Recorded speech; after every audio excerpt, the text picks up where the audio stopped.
بسم اللہ الرحمن الرحیم۔ ڈیئر اسٹوڈنٹس، آج ہم کلاس 8ویں کے سبجیکٹ آسان اردو کے سبق نمبر 12 ملائیشیا کو پڑھیں گے اور سمجھیں گے۔ ملائیشیا براعظم ایشیا کے جنوب مشرق میں ایک اسلامی ملک ہے۔ ملائیشیا میں اکثریت مسلمانوں کی ہے، یعنی وہاں میجارٹی جو ہے زیادہ تر مسلمان پائے جاتے ہیں، لیکن یہاں بدھ، ہندو اور عیسائی مذاہب کے ماننے والے بھی آباد ہیں۔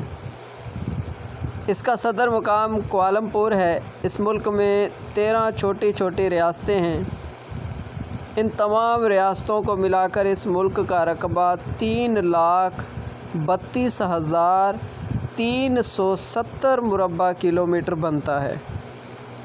یہ ملک خط استوا کے بالکل قریب ہے، اس لیے یہاں گرمی زیادہ ہوتی ہے۔ خشکی کا کوئی حصہ سمندر سے زیادہ دور نہیں، اس لیے آب و ہوا مرطوب ہے، یعنی نمی زیادہ ہے آب و ہوا میں۔ یہاں بارش بھی خوب ہوتی ہے، جس کی وجہ سے پورا ملک سرسبز و شاداب ہے۔ ملائیشیا میں بلند پہاڑوں کے ساتھ ساتھ زرخیز میدان بھی کثرت سے ہیں، یعنی ملائیشیا میں بلند پہاڑوں کے ساتھ ساتھ وہاں فرٹائل جو ہیں زرخیز میدان بھی ہیں زیادہ تر۔ ان میدانوں میں انناس، آم، ناریل، ربڑ، سیاہ مرچ اور چاول کی کاشت کی جاتی ہے۔ معدنیات میں یعنی زمین سے پائے جانے والی جو چیزیں ہیں ان میں لوہا، سونا، کوئلہ، ٹین، کلئی، تانبا اور تیل پایا جاتا ہے۔ ان معدنیات کی وجہ سے یہ ملک خاص دولت مند ہے اور یہاں کے باشندے خوشحال ہیں، یعنی جو ہیں وہ ترقی یافتہ ہیں۔ اس ملک کے لوگ خوش مزاج، ملنسار اور مہمان نواز ہیں، یعنی طبیعت کے خوش اور ملنے والے، آپس میں مل جل کر رہنے والے اور مہمانوں کی خاطر تواضع کرنے والے لوگ یہاں پائے جاتے ہیں۔ خاص طور پر یہاں کے مسلمان جب پاکستان کے مسلمانوں سے ملتے ہیں تو بڑی گرم جوشی اور خوشی کا اظہار کرتے ہیں۔ یہاں کی قومی زبان بابا بھاشا ملیشیا ہے۔ اس کے علاوہ یہاں چینی، انگریزی، تامل، ہندی اور اردو بولنے والے بھی آباد ہیں۔ ملائیشیا اگرچہ بنیادی طور پر ایک زرعی ملک ہے، لیکن صنعت و حرفت میں بھی ترقی کر رہا ہے۔ ربڑ اور اس کی مصنوعات، یعنی ربڑ اور اس سے بننے والی جو چیزیں ہیں، کشتی سازی، برتن اور لکڑی کے ساز و سامان اور بسکٹ کے بڑے بڑے کارخانے قائم ہیں۔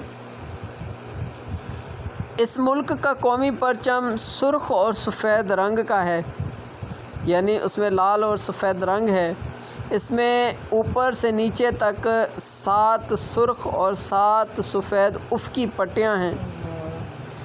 بائیں جانب کو نیلے مستطیل میں زرد ہلال اور 14 کونوں والا ستارہ بنا ہوا ہے۔ مسلم ملکوں کو متحد کرنے میں ملائیشیا نے ایک اہم کردار ادا کیا ہے۔ جب اسلامی سیکریٹریٹ قائم ہوا تو اس کے پہلے سیکریٹری جنرل ملائیشیا کے سابق وزیر اعظم تنگکو عبدالرحمن مقرر کیے گئے۔ ڈیئر اسٹوڈنٹس، اب یہ نیچے مشق دی گئی ہے جو کہ آپ نے اس سبق کے سمجھے ہوئے سبق کے مطابق حل کرنی ہے، جس میں سوال الف جس کا پہلا سوال ہے، ان الفاظ کے ازداد سبق میں سے تلاش کیجیے، یعنی اپوزٹس جو ہیں وہ سبق میں سے، ٹیکسٹ میں سے تلاش کر کے لکھنے ہیں۔ شمال کی ضد، مغرب، بڑی، اقلیت، سردی، طری، قریب، پست، قلت، غریب، اوپر۔ اس کے بعد سوال نمبر ب ہے، اس کا پہلا سوال ہے ملائیشیا کہاں واقع ہے اور اس کی آبادی میں اکثریت کن لوگوں کی ہے؟ دوسرا سوال، ملائیشیا کی آب و ہوا کیسی ہے اور وہاں کن چیزوں کی زیادہ کاشت ہوتی ہے؟ سوال نمبر 3، ملائیشیا میں کون کون سی معدنیات پائی جاتی ہیں؟ سوال نمبر 4، ملائیشیا کے لوگوں کا بنیادی پیشہ کیا ہے، یعنی وہاں کے لوگ جو ہے بنیادی طور پر کیا کرتے ہیں؟ سوال نمبر 5، ملائیشیا کی بڑی بڑی صنعتیں کیا ہیں؟ سوال نمبر ج میں اسم، فعل، ضمیر اور صفت کا حال آپ پڑھ چکے ہیں۔ الفاظ کی ایک اور قسم بھی ہے، اس قسم کے الفاظ ذیل کے کام کرتے ہیں۔ کسی اسم یا ضمیر کو فعل کے ساتھ جوڑنا، جیسے لومڑی نے باغ میں پکے پکے انگور دیکھے۔ اب لومڑی اور باغ کو جوڑنے والا لفظ جو نے ہے، یہ جوڑنے کا کام کر رہا ہے۔ دو اسموں یا ضمیروں، دو فعلوں یا دو جملوں کو ملانا، جیسے سعید اور اسلم کھیل رہے ہیں۔ اس میں اور جو ہے یہ ملانے کا کام کر رہا ہے۔ اسی طرح لومڑی بہت اچھلی اور کودی، اس میں دو فعلوں کو ملا رہا ہے۔ جب وہ تھک گئی تو بیٹھ گئی، اس میں جو تو ہے وہ دو جملوں کو ملا رہا ہے۔ اس قسم کے لفظوں کو حرف کہتے ہیں، یعنی انہیں انگلش میں پریپوزیشن کہا جاتا ہے اور اردو میں اسے حرف کہا جاتا ہے۔ اور پر، تو وغیرہ یہ جو ہیں حرف ہیں۔ جملے میں حرف کا ہونا ضروری نہیں، مگر بعض حالتوں میں حرف کے بغیر جملہ بن ہی نہیں سکتا۔ خالی جگہ دی گئی ہیں، دال میں خالی جگہوں کو مناسب حروف لگا کر پر کیجیے، یعنی حرف لگا کر، پریپوزیشن لگا کر پر کرنا ہے۔ جیسے آم ڈیش اچار ڈیش ادرک ڈیش چٹنی کھاؤ۔